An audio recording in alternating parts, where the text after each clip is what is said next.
This is the Pro Audio Suite podcast. Quick Bites. Welcome to another Pro Audio Suite Quick Bite.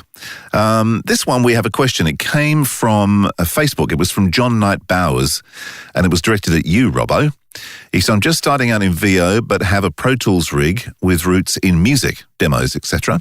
We'll be interested to hear about the full chain for VO and the pros and cons of outboard gear. I've noticed most people in VO are pretty much mic interface computer, but I have to think an extra link like a pre might be of benefit. Who wants to go first? I think that's a question for George, isn't it? Straight out of the box. You know, I because I am not an audio engineering purist, I tend to believe that you can nowadays record directly into interfaces without using outboard gear. It's getting so hard now to differentiate between boutique and really quality high-end front-end preamps, you know, like, or standalone preamps like a Grace M101 and then comparing that with what is now inside the box.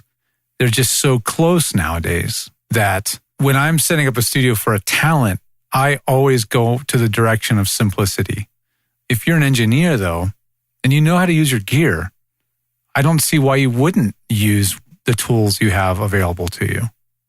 I have a Drummer 1960 in the studio here that I do use. I don't use it with the 416. I use it with the Neumann 103. But yeah, I mean, I swap and change. Personally, I do both. And probably as George is talking about, like if I'm doing a radio spot, if I'm voicing a radio spot here, I'll just stick the 416 up straight into the back of the 002. But if I was doing an audio book or if I was doing a podcast or if I was doing something else like that, I would go to the 103 through the 1960 and then into Pro Tools. So yeah, I chop and change. Hang on, you are doing a podcast. What are you using? I'm sitting on the 416 because I'm a lazy and I can't be bothered setting it up. See, there you go. So what do you reckon, Robert? Well, I think that if you want to go there, absolutely. I think that George is right that gear is getting great, and so you're getting into like not even that last 10%, but you're talking about the last 5% or really just the minutia. And so the question the question sort of begets another question, which is, well, if you're going to get a different mic preamp involved, you know, well then also why not a converter? I mean, all these things powered up by USB, that's not great for headroom and for all of that. So sure, I mean, line up your best mic, 416 if it's for for voiceover, and then put it into your favorite mic preamp that suits you. If it's a John Hardy and you want something bright and fast, or something a little bit warmer like a 1073, and then if you're trying to get the best out of it, well then you probably want to go with an external converter, like a Apogee Rosetta or something that's got power right from the wall and not going from your USB on your computer. And certainly every link in the chain, if you can improve it, by all means do. And as you do that, you're probably, the convenience factor drops and the complexity factor increases. So it's, what sounds best for the amount of effort that you want to put into it. But I wouldn't disagree that lining up your best mic with your best preamp and your best converter is ultimately going to somehow in some minutia sound a little bit better. Does it make a difference in the overall industry of, radio, advertising, industrials? It might not apply as much as it does to something like music, movie ADR, books on tape, things like that are a little bit more permanent in nature as far as their the longevity of the material that's being produced. Well, the only thing that I'm, as you know, use outboard stuff, except when I'm not here. But I don't know why I like it. I'm not an engineer. Probably doesn't sound that much different if I was working in the box. I like to have a choice. So I don't know. I just like to have a real 1073 because they sound great. But at the end of the day, I guarantee that most of the people that receive the files from me wouldn't have a clue what I'm recording on. A lot of it's for our own enjoyment as producers, and when you're a voice actor these days, half the time you have to be a producer because there's nobody else doing it.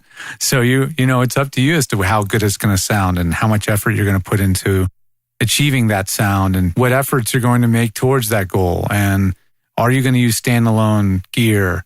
Are you going to use a channel strip? Are you going to use the Universal Audio Apollo and use UAD plugins? You have a lot of options and choices, and you just have to go with what you think sounds good at the end of the day. Is it painless to operate for you? If it's a no-brainer and you can get the job done on time, meet a deadline, and move on to the next, then that's the right gear. If you're futzing with it every damn time you have an audition, that's not the right gear. You have to be very efficient and fast, and some people are doing 30 to 50 auditions a day sometimes. I think the other thing to remember too is the flexibility to be able to manipulate audio in the box now so much more too, as opposed to, what it used to be like with just analog gear.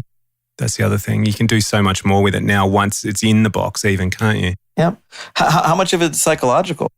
If I am a voice actor and I am on a 416 or a U87 with a 1073, and I've even got maybe an LA2A after that, and I'm feeling that I am giving something that is sonically better, not just because of my performance, but also because of my chain than my competition, does that give me sort of the psychological footing to feel that I'm able to market myself better and be more confident? The placebo effect of high-end gear on voice acting? Yeah. Does it exist? I don't know. Performing for the microphone? I've certainly had clients tell me, on occasion that they upgraded mics because they just always wanted to have a certain mic. And now they have that mic, and it's the closest thing besides headphones. It's the closest thing that you have to you when you're acting. You're staring at the thing practically. So, I can't say that there's not some kind of effect on some people. Yeah, like performing for that mic. If it's a $6,000 mic, now you're performing for the Queen of England or something. Maybe not that, but this makes me feel important because I've spent a boatload of money on this mic and I've risen to the occasion. I think, look, I agree with that. If you walk into a booth and there's a U47 hanging in front of you, it's not going to change particularly the way you do your job, but you certainly feel like you're a bit special.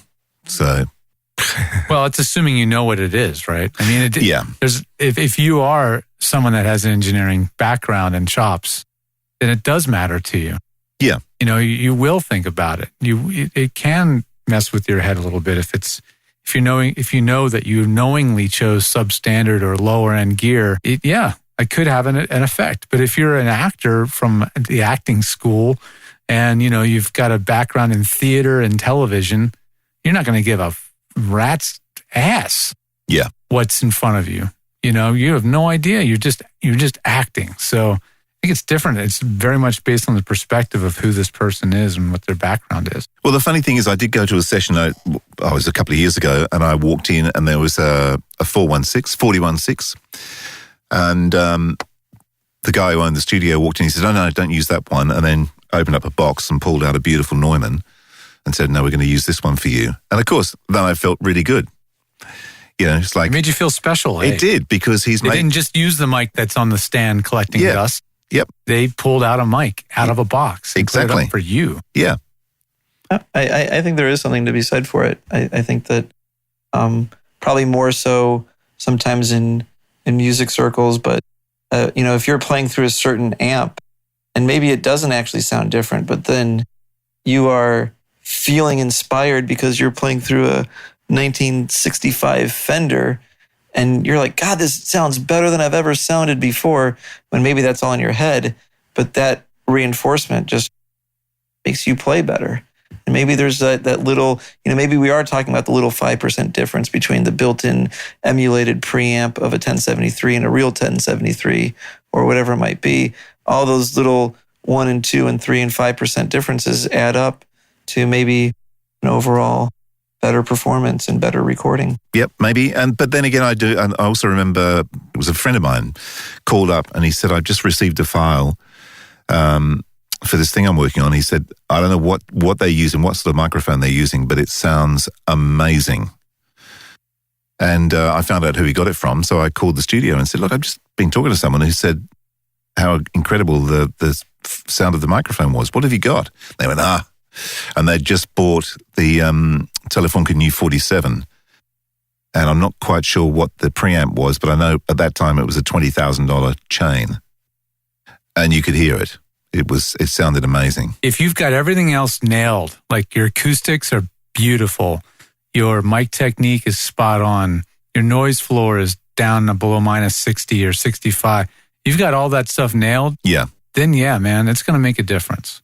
You know, you compare that up with a Rode NT1 into a Scarlett or whatever the Rode AI thing is, then you may hear some differences.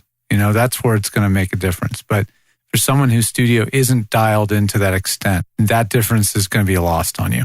Or there's better places to put that effort. Well, hopefully we've answered our first ever question, fellas. Yeah, I think we have. Hopefully we have anyway. Yeah. So on that note, we'll head off for another week. We'll see you next week with another Pro Audio Suite. Don't forget to check us out on Facebook. The Facebook page is the Pro Audio Suite Podcast. Leave your questions there and keep on listening.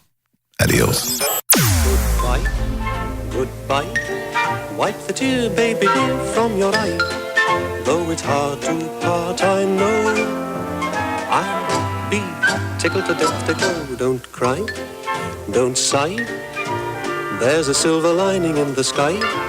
Bonsoir, old thing, cheerio, chin chin, na poo toodaloo, goodbye.